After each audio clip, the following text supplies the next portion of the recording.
Un saludo para ti, tu equipo de producción y por supuesto tus oyentes. Muchísimas gracias. Bueno, la semana pasada te teníamos pautado, pero lamentablemente entró una cadena nacional, pero bueno, afortunadamente te tenemos hoy y te tengo varias preguntas que quería que nos aclararas a mí y a nuestros amigos Radio Escucha sobre el tema Por petrolero. cierto, extraordinaria la conversación que sostuviste con Eduardo Fernández. Siempre es para mí en lo personal, y creo que lo comparto contigo, el tema de su ponderada opinión, pero siempre con una visión de Estado muy importante. Muy importante, gracias por apoyar esa opinión, que también me corresponde decir que pienso igual. Mira, Andrés, vamos a comenzar, si quieres, con el tema más fácil, lo que es después de los acuerdos de Barbados, el tema de que esta negociación que se hizo con Trinidad, con la Shell, con el Campo Dragón, que ese sí es más permanente, no está sujeto a que se cumplan o no todos los acuerdos de Barbados. Quería comenzar por ahí y qué significa para Venezuela. Mira, sí, bueno, con respecto a Barbados, yo creo que hay un punto importante y es el segundo acuerdo vinculado con la protección de los activos y yo creo que hay un punto que vale la pena que a futuro haya una definición por las dos partes, tanto por los representantes del gobierno del presidente Maduro como de la oposición que encabeza su negociador Gerardo Blay, el tema de, por ejemplo, Citgo, ¿no? Tomando en cuenta que, porque se habla mucho del Esequibo, pero ahí hay un tema Citgo, que es un activo importante, una filial de PDVSA. Recordemos que la directiva fue nombrada por la Asamblea de 2015. Los Estados Unidos, aún con la flexibilización de las sanciones, hay un punto donde todavía sigue pendiente un reconocimiento de las propias autoridades y del gobierno del presidente Maduro, más allá de que haya tenido reuniones. Ahora, está en el tema eso con respecto a Barbados, vinculado con el tema petrolero. Y por el otro lado, con respecto a lo del tema de las licencias, hay hay un par de licencias que son relevantes. Una, la que tú mencionas de Trinidad y Tobago, que fíjate que la semana pasada hubo una reunión de la vicepresidenta Delcy Rodríguez, no tanto como vicepresidenta, sino no debemos olvidar que ella es ministra de Economía y Finanzas, y con las autoridades trinitarias, digamos, porque se firmó un acuerdo con el gobierno de Trinidad y con la empresa Shell, que también goza de esa licencia para la operación del Campo Dragón. Hasta ahora la información que tenemos viene más por el lado trinitario, viene solamente por el lado trinitario, gracias a una excelente rueda de prensa que dio el ministro de Energía trinitario, Stuart Young, que explicó los alcances. Si todo se da en las condiciones como con la celeridad que se están dando las cosas, en menos de 2 años podríamos estar viendo exportaciones, porque Shell podría completar el gasducto que se requiere culminar desde el Campo Dragón hasta la plataforma que tiene Shell ya en aguas trinitarias, trinitense, que es el gentilicio correcto. Trinitense. Mira, está bien, además que es interesante que la gente sepa de que es una negociación donde nosotros no tenemos capacidad de procesar ese gas y que ahora no solamente lo van a explotar, sino que le van a quedar a remuneración a Venezuela sobre esa explotación, ¿no? Sí, fíjate que lo que tenemos entendido es que es un acuerdo con ganancias compartidas, es decir, ese gas es enviado para la Trinidad, es procesado en Trinidad y exportado por la empresa nacional de Trinidad. Entonces, esos ingresos por la exportación de gas, digamos, irían a las arcas de Shell, de la empresa de gas de Trinidad y Tobago, y a PDVSA. No hay claridad todavía de cómo se va a repartir esa creación de empresa mixta, pero en todo caso es interesante. Y hay un punto adicional que tiene el acuerdo, Pedro, que no es solamente para ese campo, sino que recordemos que está la plataforma de Lintana, donde son unas extensiones gasíferas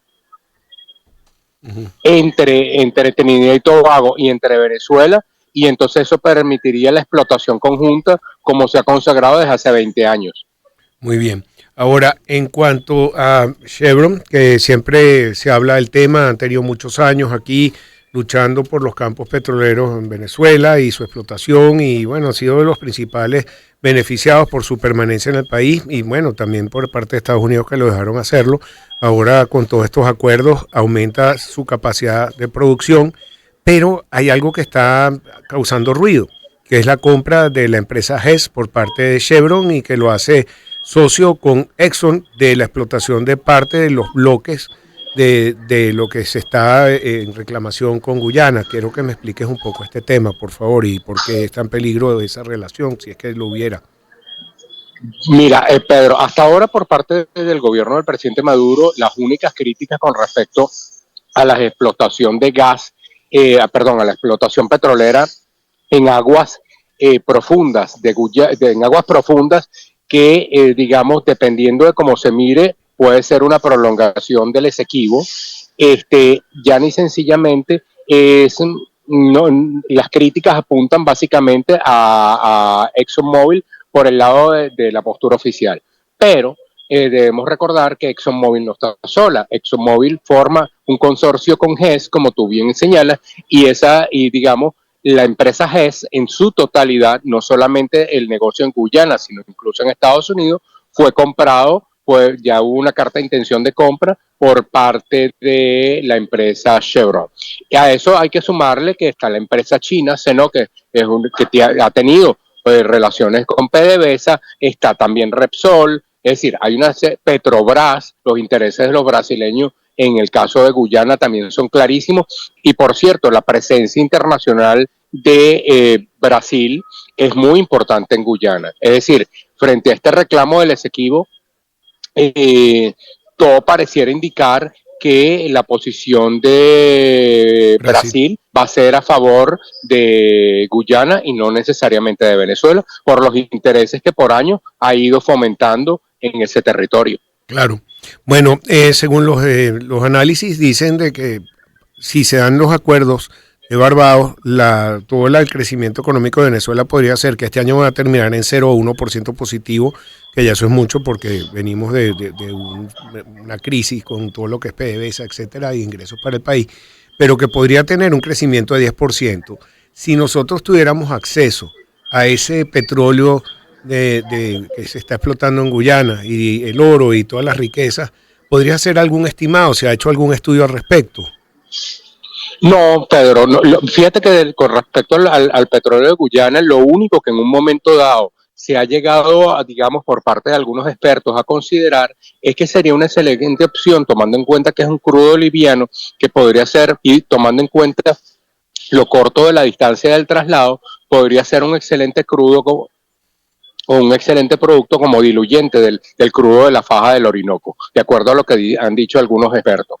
Ahora fíjate, Pedro, yo tuve oportunidad hace más de 30 años de ir a Guyana.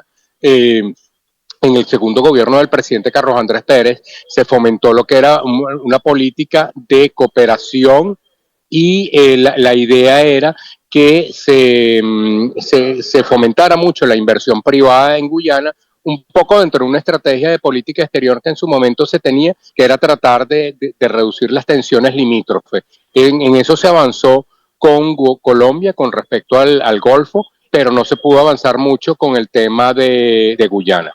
Es un país muy pobre, es decir, es un país realmente pobre. Georgetown es una ciudad que está bajo el nivel del mar, y entonces, digamos, con esto no estoy justificando el tema de la explotación o no, lo que quiero decir un poco cuál es la lógica que hay detrás de los guyaneses y del gobierno de Guyana para haber avanzado con esto. Y ya ni sencillamente es que se hacen estos descubrimientos, es la oportunidad como para un país muy pobre pasar a ser un país muy rico, tomando en cuenta que tiene una población muy baja, entonces en ese sentido poder avanzar en ese proyecto. Para Guyana, digamos, poder avanzar en los acuerdos con empresas como Chevron, como ExxonMobil, implicaría que el tema limítrofe esté resuelto justamente porque esa prolongación marítima que se asume que es del Esequibo, digamos, dependiendo de por dónde se lance la frontera, marca o no a quién pertenecerían esos yacimientos. Claro, en los dos bloques se ve que, por ejemplo, ves el mapa de Guyana, la parte izquierda es la que está en reclamación y abajo en la parte sur, está en reclamación con Surinam. Podrían tomar todo el territorio de Guayana, la reclamación podrían dar mitad y mitad, la parte de Surinam tendría algo que ver también después en este reclamo. Mira, Pedro, es decir, tan solo hay que ver el mapa de Guyana y uno agarra y pone lo que a uno le enseñan desde infancia, que es la zona de reclamación, y estamos hablando de los dos. Aquí no estoy entrando en los problemas limítrofes que tiene Guyana con Surinam. Okay.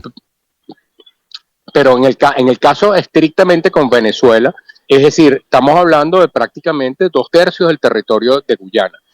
Aquí hay un punto también, cómo se va a cuadrar los países del Caribe, Pedro. Fíjate que yo recuerdo mucho en la época, cuando yo estaba empezando a estudiar comunicación social, por ejemplo, en el gobierno de Luis Herrera, que venció el protocolo de Puerto España, que había sido firmado en el primer gobierno de Caldera. En ese momento se discutió mucho ese tema y la posición, por ejemplo, del gobierno cubano, en ese momento era con Fidel Castro, era en contra de Venezuela a favor de Guyana. De hecho, habían intereses de inversiones.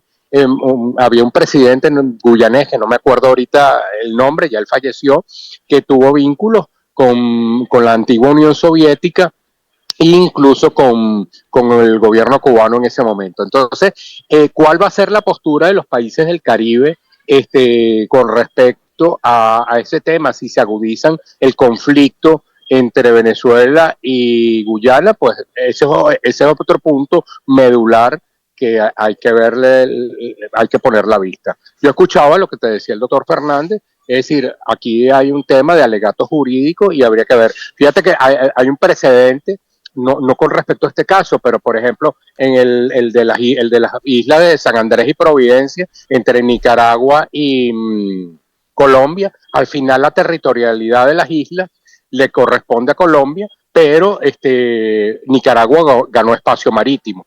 Entonces fue como una especie de decisión salomónica, pero al final las dos islas le pertenecen a Colombia. Uh-huh. Bueno, el otro día tenía aquí a Antonio Carri, donde se llamaba la atención. Tú sabes que él fue y introdujo un documento en la fiscalía para que ver si se demandan a las empresas internacionales que están explotando petróleo en el territorio nacional y también contra el propio presidente de Guyana. Pero él dijo algo muy importante, que si nosotros perdemos a Guyana, también van a venir Colombia y va a volver a reclamar todo ese territorio en Maracaibo. ¿Te imaginas esto? Nos vamos a quedar con un país que va a ser Caracas. ¿Qué pasa ahí? Bueno, Pedro, a mí me preocupa un poco a veces el uso político electoral del tema del Esequibo. Es decir, sinceramente, solamente te puedo decir eso, ¿no? Uh-huh. Yo creo que es un tema muy delicado, y sobre todo traspolar un tema con Guyana, con el tema colombiano, que desde hace muchos años no se toca el tema del Golfo. Vale decir, por cierto, Pedro, que yo acabo de hacer el viaje a Cartagena en tierra y, por ejemplo, en La Guajira colombiana, en el municipio de La Guajira, el país pierde soberanía y no por un tema de territorialidad, sino sencillamente porque como no hay gasolina, lo que se vende es gasolina colombiana y como hay problemas de inestabilidad con el bolívar, lo que domina es el peso colombiano. Entonces yo creo que se ganaría más en soberanía tratando de mejorar la situación económica que con voluntarismos electorales. Es así.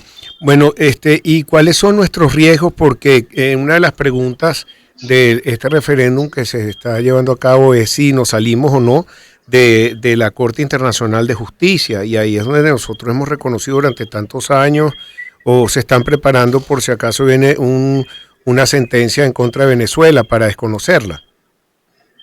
Bueno, ayer la vicepresidenta Delcy Rodríguez fue entrevistada por Margarita Oropesa en Venevisión, el programa que ella tiene Margarita, y ella aclaró que vamos a acudir a la Corte Internacional de Justicia. Entonces yo creo que ese punto ya el Ejecutivo Nacional lo aclaró, es decir, que vamos a la Corte. Entonces no sé, como dicen los abogados, a confesión de parte, me diera la impresión de que ya ese aspecto está ahí resuelto, ¿no? Uh-huh. Las preguntas del referéndum tienen algunos aspectos que tú dices, bueno, que me parece más allá de buenas intenciones, es decir, que se cree el Estado Esequibo. Bueno, es decir, yo creo que primero se tienen que acostar las instancias de que el Esequibo ya efectivamente sea o no declarado venezolano como para tomar ese tipo de decisiones, ¿no? Yo en ese sentido no, más allá de eso no te puedo decir, ¿no? Si hay un punto con respecto a la actuación de la fiscalía, en ninguna, aquí es donde viene la pregunta, es decir, ¿se va a ir contra Chevron? ¿Se va a ir contra Repsol? ¿Se va a ir contra Petrobras? Es decir, porque ExxonMobil no está aquí.